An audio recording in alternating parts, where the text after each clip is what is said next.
Nah, berbicara tentang warisan budaya luhur Nusantara ini, ada racikan obat yang dibuat dari tanaman herbal, rempah, akar-akaran, umbi, daun, kulit pohon, buah, dan masyarakat Indonesia ini mengenalnya dengan sebutan jamu.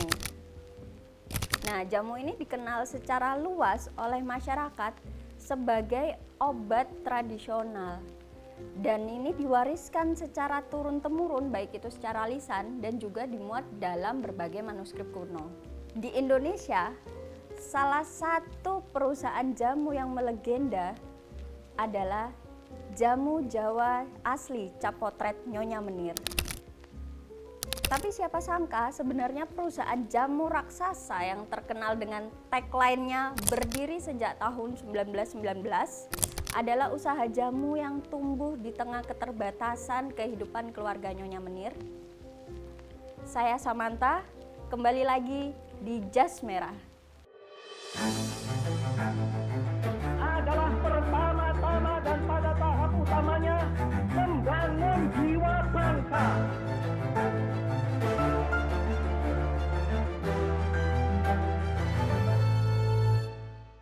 Nah, Menir ini adalah nama kecil pemberian ibunya yang pada waktu hamil itu ngidam beras menir. Jadi beras menir ini butiran-butiran halus beras sisa tumbukan padi yang ditumbuk pakai lesung. Nah, dalam perkembangan ejaan pada masa kolonial, kata menir, M-E-N-I-R ini akhirnya jadi menir. Jadi M-E-N-E-E-R gitu. Jadi ada yang mengatakan bahwa Menir ini sebenarnya Nyonya Belanda, padahal bukan. Jadi Nyonya Menir ini Cina peranakan yang nama aslinya adalah Lau Ping Miao. Jadi Menir kecil ini lahir pada akhir abad 19, tepatnya 1895, ketika sistem pendidikan formal itu mulai tertata. Nah, namun hidup sebagai Cina peranakan ini tetap saja tidak membuat hidup keluarga Menir menjadi makmur. Dan pada masa itu pendidikan terbaik bagi perempuan ini bukan pendidikan formal, tapi justru pendidikan keterampilan dari ibunya untuk mengatur rumah tangga. Nah, kalau kita berbicara adat pada waktu itu, jadi sebagaimana adat Jawa pada masa itu ini, perkawinan orang-orang Tionghoa ini sering juga tidak lepas dari perjodohan. Jadi Noni Menir ini berubah menjadi Nyonya Menir setelah menikah dengan pria yang berprofesi sebagai pedagang. Nah, singkat cerita, tibalah apa yang dimaksud ini dengan masa keprihatinan ya, ketika suami Nyonya Menir jatuh sakit pada bagian perutnya dan diharuskan istirahat total. Jadi segala jalan pengobatan medis ini yang sudah ditempuh itu enggak berhasil. Nah, berbekal pengetahuan yang diwariskan secara turun-temurun oleh ibunya ini, seperti resep-resep tanaman yang berkhasiat untuk pengobatan, akhirnya Nyonya Menir mulai meracik jamu untuk suaminya. Nah, singkat cerita, sakit yang diderita suami ini sembuh dan kesehatannya berangsur-angsur membaik. Karena keuletan beliau meracik ramuan ini, akhirnya jadi pembicaraan para tetangga. Dari sini mulailah Nyonya Menir meracik jamu untuk menolong tetangga-tetangganya yang sakit ringan, seperti masuk angin misalnya. Nah, awalnya ini usaha jamu yang semula dipasarkan secara internal, mulai dilirik sebagai pasar yang menjanjikan ya. Jadi kenalan beliau di luar kota Semarang ini mulai memesan, dan pesanan jamu ini diantar sendiri oleh Nyonya Menir. Jadi muncul rasa trust antara pembeli dan Nyonya Menir karena diantar sendiri oleh Nyonya Menir. Nah, pada waktu itu ada semacam kepercayaan di mana kalau misalnya Nyonya Menir sendiri yang mengantar, jamunya itu akan lebih berkhasiat. Tapi semakin banyak peminat ini, Nyonya Menir kewalahan tidak bisa mengantar jamunya ke para pembeli dan para yang memesan begitu. Akhirnya dengan kecerdasannya Nyonya Menir ini membranding jamunya dengan meletakkan potret diri dalam kemasan jamunya. Lah, kalau misalnya kita berbicara potret diri, mungkin pada waktu itu membuat produk dengan meletakkan potret diri ini pada kemasan ini termasuk hal yang langka gitu. Nah, pada tahun 1919 ini, Home Industri Jamu Nyonya Menir mendirikan usaha jamunya bernama Jamu Jawa Asli Cap Potret Nyonya Menir di Semarang. Dan akhirnya membuka toko pertamanya di Pasar Pedamaran di daerah Semarang. Nah, pada waktu itu resep jamu yang dibuatnya ini baru jamu jampi usus, jamu sehat lelaki, dan jamu sehat perempuan. Dan siapa yang menyangka sih bahwa usaha jamu yang dimulai dari kecintaan untuk menyembuhkan suaminya ini menjadi pemain industri terbesar jamu di Indonesia hingga meluas ke pasar mancanegara. Jadi istilah jamu sendiri ini berasal dari bahasa Jawa kuno, yaitu jampi dan usodo. Nah, jampi ini memiliki arti penyembuhan menggunakan ramuan obat-obatan dan doa-doa atau jampi-jampi. Dan usodo ini artinya kesehatan. Nah, istilah jampi ini dapat ditemukan pada naskah seperti naskah Gatot Kaca Seraya pada masa Kerajaan Kediri. Lalu kemudian pada abad ke-15 ini istilah usodo itu mulai jarang digunakan.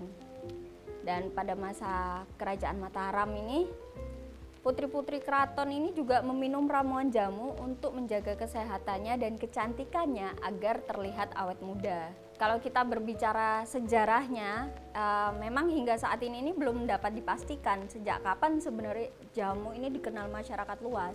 Namun diyakini bahwa tradisi meracik dan meminum jamu ini telah ada sejak abad ke-8.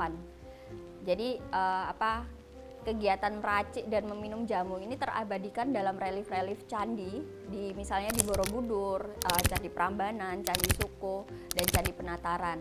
Jadi di Candi Borobudur sendiri ya contohnya, ini ada pada relief Karmawi Bangga, di mana di relief itu ini menggambarkan adanya kegiatan meracik jamu. Jadi relief Karmawi Bangga itu yang paling bawah, dan di relief itu menggambarkan bahwa mereka ini mengambil bahan-bahan dari alam lalu diracik untuk proses penyembuhan. Nah, pengetahuan tentang jamu tradisional ini diwariskan dari ibu ke anak perempuannya. Jadi hal ini menandakan bahwa sudah menjadi tanggung jawab perempuan untuk menjaga kesehatan keluarganya. Dan Nyonya Menir ini mewarisi resep turun-temurun dari ibunya dan akhirnya berkembang menjadi berbagai resep baru. Nah, untuk etnis Cina sendiri ya, karena Nyonya Menir ini adalah Cina peranakan, jadi etnis Cina ini memang dikenal piawai dalam berdagang, pun mungkin hingga saat ini ya. Jadi pada awal 1900-an, usaha jamu rumahan ini mulai berkembang menjadi industri pesat. Jadi tercatat pada tahun 1910 ini ada perusahaan jamu ibu cap dua nyonya, itu didirikan oleh dua wanita peranakan Cina. Lalu ada jamu jago yang berdiri pada 1918 sama jamu cap Nyonya Menir ini pada tahun 1919. Jadi produksi yang awalnya ditangani sendiri oleh Nyonya Menir ini mulai menambah pegawai. Jadi tercatat pada tahun 1940-an ini ada 16 pegawai yang membantu usaha jamu Nyonya Menir. Lalu berkembang pada tahun 1950 menjadi 50 pegawai. Nah, ditambah dengan adanya jalur kereta yang menghubungkan Semarang, Solo, Jogja, apalagi pembukaan jalur kereta api ya pada 1882 di Jogja. Jadi Nyonya Menir ini bersama suami ini mencari agen yang bersedia memasarkan produknya. Jadi tercatat agen pertama Nyonya Menir ini ada di Cirebon, Solo, dan Jogja. Dan kita beralih pada masa pendudukan Jepang. Dan pada masa pendudukan Jepang ini tradisi minum jamu ini digalakkan karena ada Komite Jamu Indonesia. Dan kemudian seiring berjalannya waktu, akhirnya penjualan jamu ini menyesuaikan dengan teknologi modern. Banyak jamu yang telah dikemas ya dalam bentuk pil, tablet, atau bubuk instan misalnya yang langsung seduh. Dan kadang oleh masyarakat juga ditambahkan dengan susu, dengan madu, dan telur kampung misalnya gitu. Jadi jamu-jamu yang dikemas ini dalam bentuk lebih praktis ini memberikan dampak positif bagi perekonomian nasional yang akhirnya berubah menjadi dunia industri termasuk industri jamu. Jadi dulu itu ada guyonan pada waktu masa saya SMA, jadi ada candaan gitu. Siapa sih perempuan terkuat di dunia? Nah, ini jawabannya Nyonya Menir. Karena mampu berdiri sejak tahun 1919.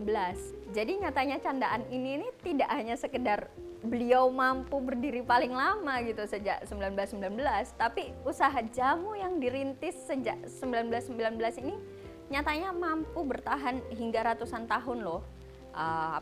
jadi salah satu industri jamu terbesar di Indonesia dan memberikan banyak penghidupan bagi para pegawainya. Walaupun pada akhirnya perusahaan jamu Jawa asli Capotret Nyonya Menir ini akhirnya bangkrut pada tahun 2017, dinyatakan pailit, tapi Nyonya Menir ini menjadi begitu istimewa karena kesuksesannya membawa jamu ke pasaran internasional. Jadi pada tahun 2004 ini wajah Nyonya Menir dijadikan sebagai perangko dalam seri tokoh wanita untuk menghargai keberhasilan perusahaan jamunya yang dirintis di Semarang. Nyonya Menir berdiri sejak tahun 1919. Sekian episode Jas Merah kali ini, sampai jumpa di episode Jas Merah selanjutnya.